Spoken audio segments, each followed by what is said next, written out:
Hi friends, how are you. कैसे हैं आप लोग। और आज फिर हम हिंदी के एक नई क्लास के साथ आप लोगों के समक्ष प्रस्तुत हुए हैं और आप लोग आज हिंदी में समास पढ़ेंगे। और ये क्लास आज आप लोगों की बहुत इम्पोर्टेंट होने जा रही है, तो आप लोग ध्यान से देखें। देखिए, हिंदी में हम समास की बात करते हैं। किसकी बात करते हैं? समास की। अब समास क्या है? समास हिंदी में प्रयोग किया जाता है और समास जो है जब दो पद या दो से अधिक पद आपस में मिल जाते हैं, जुड़ जाते हैं, तो समास कहलाते हैं। क्या कहलाते हैं? समास कहलाते हैं। तो समास का अर्थ क्या है? समास का अर्थ है छोटा करना। क्या करना? छोटा करना या फिर संक्षेप में लिखना। समास किसे कहते हैं? आप ऐसे भी ये कह सकते हैं कि दो या दो से अधिक पदों को जोड़कर समास बनाया जाता है।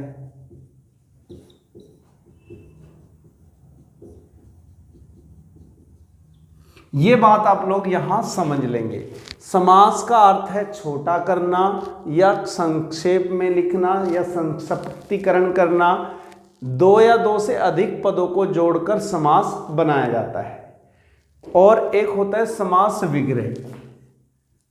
समास विग्रह जब हम समास को तोड़ देते हैं, समास को बांट देते हैं। ठीक है, तो यहाँ ये समास की एक तरह से आप लोग समास देख रहे हैं। अब हम देखते हैं समास के प्रकार। अब समास के प्रकार, कितने प्रकार का होता है समास? अब समास देखें आप लोग, समास 6 प्रकार का होता है। कितने का? 6 प्रकार का होता है। कितने का? 6 प्रकार का होता है।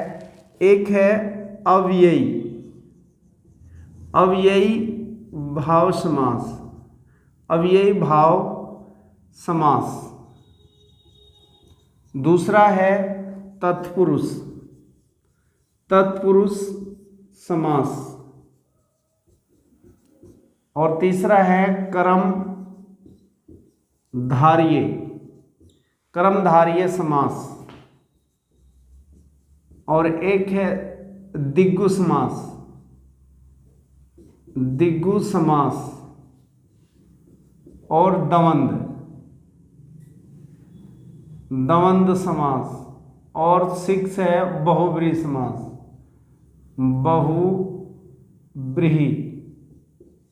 बहुव्रीहि समास।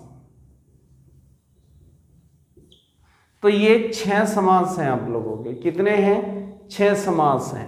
अब इसमें आप लोग देखेंगे अव्ययी भाव। एक चीज आप लोग यहां समझेंगे। सबसे पहले आप लोग यहां ये समझेंगे कि कोई भी जो शब्द होता है उसके 2 पद होते हैं। कोई भी शब्द जो होता है उसके 2 पद होते हैं, पूर्व पद और उत्तर पद। जैसे अगर मैं लिखूं विद्यालय, लिख दूं विद्यालय, तो विद्यालय के 2 पद हैं, एक पूर्व पद और एक उत्तर पद। पूर्व पद हो गया विद्या और उत्तर पद हो गया आल्य। तो पूर्व पद और उत्तर पद, पूर्व पद और उत्तर पद, पूर्व पद और उत्तर पद। देखिए, पूर्व पद कौन हो गया? विद्यालय हो गया। और उत्तर पद कौन हो गया? आल्य हो गया। ठीक है, तो ये दिखाई दे रहा होगा आप लोगों को, समझ आ रहा होगा। यहाँ ये बात आप लोगों को समझनी है। देखिए, अब यदि आप लोग यहाँ ये चीज़ें समझ लेंगे तो आपको आसानी होगी। अब मैं जो बताने जा रहा हूँ उसे थोड़ा सा ध्यान से समझेंगे, आपको समास जिंदगी भर के लिए तैयार हो जाएगा। जिंदगी भर के लिए आप लोग समास को सीख लेंगे। कैसे? देखो, अव्ययी भाव समास की अगर हम बात करें, अव्ययी भाव समास की, तो इसका पूर्व पद क्या होता है? प्रधान होता है। पूर्व पद प्रधान होता है, प्रधान होता है। और द्वितीय पद जो है, द्वितीय पद यानी उत्तर पद, द्वितीय पद या उत्तर पद गौण होता है। तो जिस समास का पूर्व पद प्रधान हो और द्वितीय पद गौण हो, या फिर पूर्व पद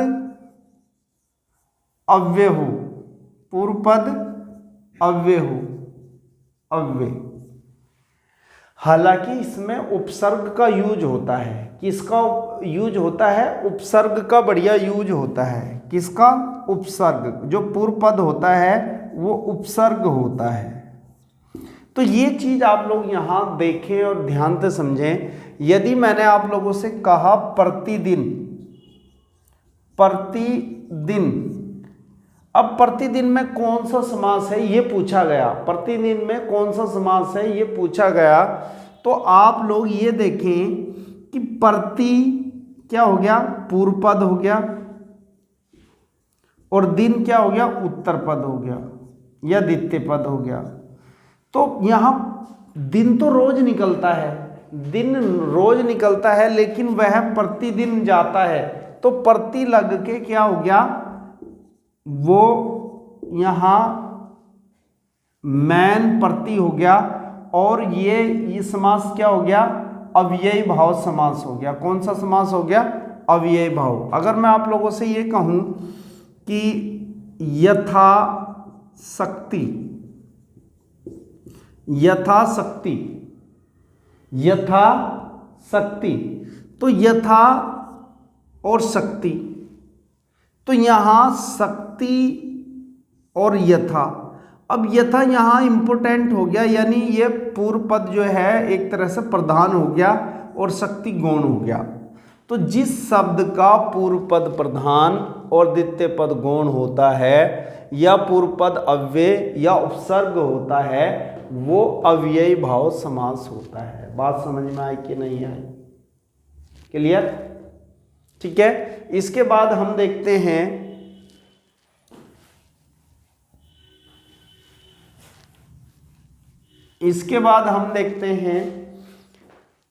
द्विगु समास। देखो, जिस शब्द का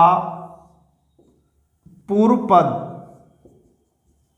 संख्या वाचक विशेषण हो, संख्यावाचक विशेषण होता है, तो वो द्विगु समास होता है। कौन सा? द्विगु समास होता है। ये बात आप लोगों को याद रखनी। इसमें पूर्व पद में क्या होता है? संख्या होती है, और द्वितीय पद की विशेषता संख्या में बताती है। ठीक है। तो जैसे ये इसमें आ जाएगा आप लोगों का चौराहा, चौराहा। अब चौराहा यानी 4 राहों का समाहार, 4 राहों का समाहार। तो 4 राहों का समाहार, तो पूर्व पद क्या हो गया? संख्यावाचक हो गया, संख्यावाचक, और द्वितीय ये विशेषण हो गया। इसकी विशेषता संख्यावाचक विशेषण हो गया, इसकी विशेषता राहों की 4 है। तो ये बात आपको याद रखनी है। ठीक है। जैसे पंचवटी है, पंचवटी, तो पंचवटी में कौन सा समास है? तो पंचवटी में 5 वटों का समाहार, 5 वटों का समाहार, 5 वटों का समाहार। तो 5 वटों का समाहार क्या कहलाएगा? द्विगु समास कहलाएगा। ये याद रखना है। ठीक है। तो जिस शब्द का पूर्व पद क्या होगा? संख्यावाचक विशेषण होगा, उस शब्द में क्या होगा? द्विगु समास होगा। क्लियर? इसके बाद हम बात करेंगे, इसके बाद हम बात करेंगे दमन समास की। दमन। अब यहां देखें आप लोग, देखो, जिस शब्द के पूर्व पद और उत्तर पद, पूर्व पद और उत्तर पद दोनों प्रधान हो, दोनों प्रधान हो, दोनों प्रधान हो, दोनों प्रधान होते हैं तो वहां द्वंद्व समास होता है और दोनों एक दूसरे की टक्कर के होते हैं। जैसे, और इनमें योजक चिन्ह का यूज होता है, योजक चिन्ह का यूज होता है। किसका यूज होता है? योजक चिन्ह का यूज होता है। तो यहां देखें आप लोग, योजक चिन्ह का जब हम यूज करते हैं, जैसे माता है, माता पिता, माता पिता, भाई बहन, दिन रात, तो इस तरह के जितने भी शब्द होते हैं उन सारे शब्दों में द्वंद्व समास होता है। जिसके दोनों पद प्रधान होते हैं, योजक चिन्ह लगा होता है, वो कौन सा समास होता है? वो द्वंद्व समास होता है। ये बात आप लोग अब समझ लेना। इसके बाद मैं बात करता हूँ बहुब्री की। किसकी? बहुब्री की बात करते हैं। तो बहुब्री समास के दोनों पद क्या होते हैं? दोनों पद, पूर्व पद और उत्तर पद, दोनों पद जो है अप्रधान होते हैं। अप्रधान होते हैं और उनकी एवज में तीसरा पद प्रधान होता है। तीसरा पद प्रधान होता है। कौन सा पद प्रधान होता है? तीसरा पद प्रधान होता है। ये बात आप लोगों ने समझनी है। अब कैसे समझनी है ये देखें आप लोग, जैसे पंचानन है, पंचानन। अब पंचानन है, अब पंच यानी 5, आनन, 5 आनन यानी 5 आनन है। 5 आनन अर्थात कौन है? शिव। कौन है? शिव। तो शिव में कौन सा, पंचानन में कौन सा समास है? तो बहुब्रीहि है। देखिए थोड़ा सा आप लोग अगर समझें, बहुब्रीहि समास और कर्मधारय समास एक होते हैं। थोड़ा सा ध्यान दीजिए, बहुब्रीहि समास और कर्मधारय समास दोनों एक होते हैं। बस फर्क इतना है कि इसके दोनों पद जो है अप्रधान होते हैं और उसमें अर्थात आता है। तीसरा पद जो है सामने आता है, निकल के आता है। जैसे पंचानन, 5 आनन अर्थात शिव। कॉन्सेप्ट क्लियर करिए अपना। उसके बाद अगर हम थोड़ा कर्मधारय की बात करें तो कर्मधारय के जो दोनों पद होते हैं वो एक दूसरे के विशेषण और विशेष्य होते हैं, यानी एक दूसरे की विशेषता बताते हैं। एक विशेषण और विशेष्य होते हैं। तो ये बात आप लोगों को याद रखनी है। ठीक, तो पहले इसे करते हैं बहुब्रीहि को। तो पंचानन में कौन सा? 5 आनन है अर्थात शिव। अगर मैं कहूं षडानन, षडानन, तो षडानन किसे कहेंगे? षडानन तो ये कहेंगे 6 सिर, 6 सिर हैं या 6 आनन हैं। 6 आनन तो अर्थात में आ जाएगा, अर्थात कार्तिकेयन, क्या है? कार्तिकेय, अर्थात कार्तिकेय। ठीक है। तो इसके बाद आप लोग देखें, जैसे बहुब्रीहि आप लोगों का कंप्लीट हो गया। बहुब्रीहि में आप लोगों को देखना है कि दोनों पद जो है पूर्व पद और उत्तर पद अप्रधान होते हैं, तीसरा पद प्रधान होता है। पंचानन है, 5 आनन अर्थात शिव है। 10 आनन है, 10 आनन अर्थात गणेश है। ये सारे शब्द जो है, बहुत सारे शब्द हैं इसमें, मैं आप लोगों को बताता हूँ। चंद्रशेखर, तो चंद्र है जिसके शिखर पर, अर्थात में आ जाएगा अर्थात शिव। तो ये सारे बहुब्रीहि में जाएंगे। ठीक है, तो आगे आप लोगों का क्रम धारिये।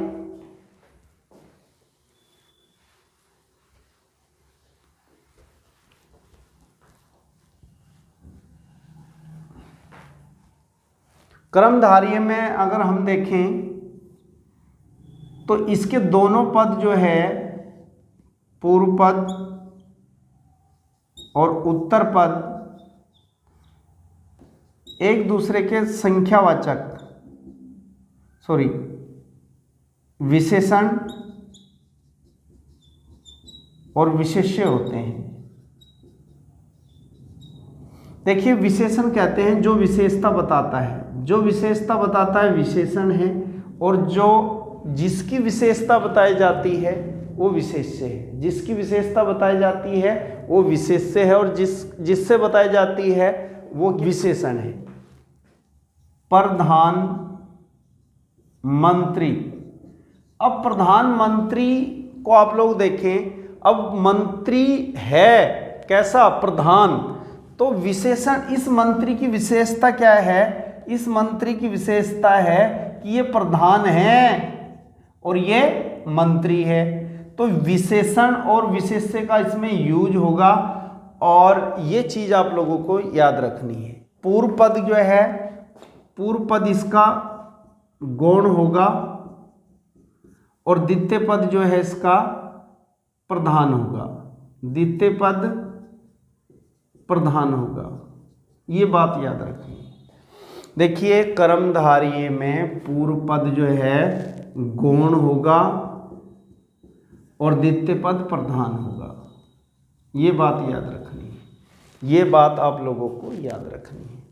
ठीक है, इसमें और आप लोग देखें, जैसे महावीर है, महावीर, अब वीर कौन है, महान, और जो महान है वो वीर होते हैं। तो पूर्व महा विशेषण हो गया, विशेषण हो गया,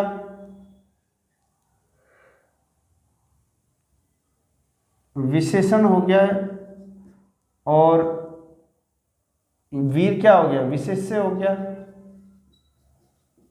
वीर क्या हो गया, विशेष्य हो गया। तो ये आप लोग यहाँ देखेंगे। तो ये कर्मधारय समास है जिसका पूर्व पद गौण होता है और उत्तर पद प्रधान होता है, और पूर्व पद जो है विशेषण और विशेष्य होता है, यानी एक पद विशेषण और दूसरा पद विशेष्य होता है। तो ये आप लोगों ने याद रखना है। सुनैन, अब सुनैन है, अब सुंदर है जिसके नैन, सुनैन, सुंदर है जिसके नैन। अब सु मतलब अच्छा, तो ये क्या हो गया, विशेषण हो गया, विशेषण हो गया, और ये नैन क्या हो गया, विशेष्य हो गया। विशेष्य किसे कहते हैं, जिसकी विशेषता बताई जाए। विशेषण किसे कहते हैं, जिससे बताई जाए अच्छे नैन या सुंदर नैन। तो विशेषण और विशेष्य। देखिए, तत्पुरुष समास की अगर हम बात करें तो तत्पुरुष समास जो है कारक पे डिपेंड करता है।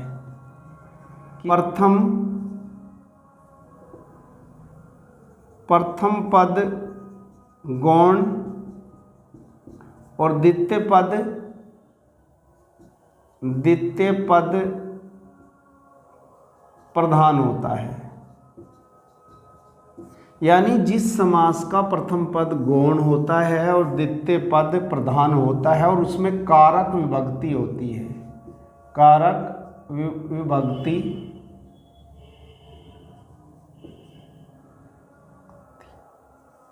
कारक विभक्ति होती है, कारक विभक्ति होती है, तो कौन सा होता है,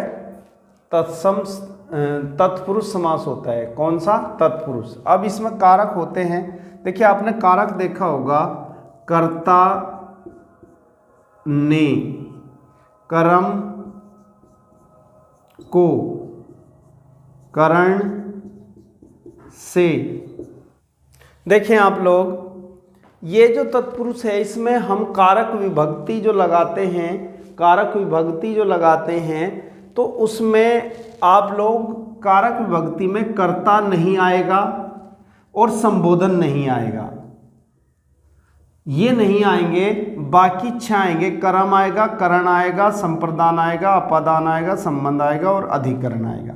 अब इसमें आप लोग देखेंगे, जैसे अगर मैंने कहा देश, देशगत लिखिए, देश जैसे मैंने कहा देशगत, तो इसको आप विभक्ति इसमें यूज करेंगे, विभक्ति देश को गत, यानी देश को गया, तो यहाँ कर्म तत्पुरुष समास आएगा। देशागत में कौन सा होगा? कर्म तत्पुरुष आएगा। अगर आपसे मैं कहूँ कि यश प्राप्त, तो इसमें आएगा यश को प्राप्त, तो यहाँ कर्म तत्पुरुष आएगा। अगर मैं आपसे कहूँ कि मन चाहा,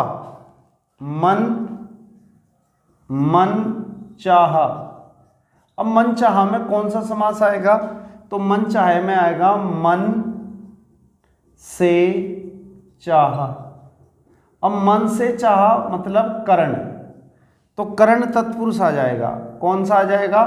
करण तत्पुरुष आ जाएगा, करण तत्पुरुष आ जाएगा। तो ये कर्म और करण, जहाँ को की सेंस आएगी तो कर्म तत्पुरुष, और जहाँ से की सेंस आएगी साधन के रूप में तो करण तत्पुरुष। संप्रदान के लिए, तो के लिए वाली सेंस में जैसे देश भक्ति है, जैसे देश भक्ति है, अब देश भक्ति में कौन सा समास आएगा? तो संप्रदान, देश के लिए भक्ति, ऐसे आ जाएगा, देश के लिए भक्ति, देश के लिए भक्ति, तो ये संप्रदान आ जाएगा। अपादान की अगर हम बात करें तो अलग होने वाली कंडीशन है, तो इसमें जैसे रोग मुक्त है, रोग मुक्त, अब रोग मुक्त में यानी रोग से मुक्त, रोग से मुक्त, तो यहाँ अपादान आ जाएगा। यहाँ क्या आ जाएगा? अपादान आ जाएगा। देखिए अपादान में जैसे धनहीन है, धनहीन, तो धनहीन,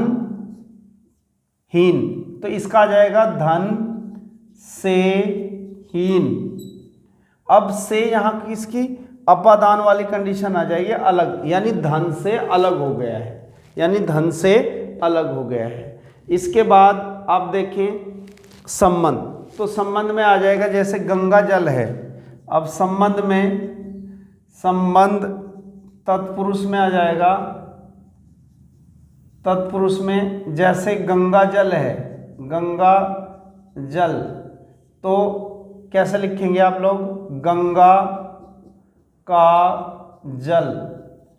अब यहाँ संबंध तत्पुरुष आ गया, क्या आ गया? संबंध तत्पुरुष आ गया। जैसे राजकुमारी है, अब राजकुमारी, अब राजकुमारी या राजकुमार, तो राजा की कुमारी, तो इसमें कौन सा आ जाएगा? संबंध तत्पुरुष आ जाएगा। इसके बाद अधिकरण, अब अधिकरण तत्पुरुष की बात करें, अधिकरण, अब अधिकरण में क्या है? जहां में और पर, इन चीजों का ध्यान रखना है। विभक्ति कौन सी आएगी?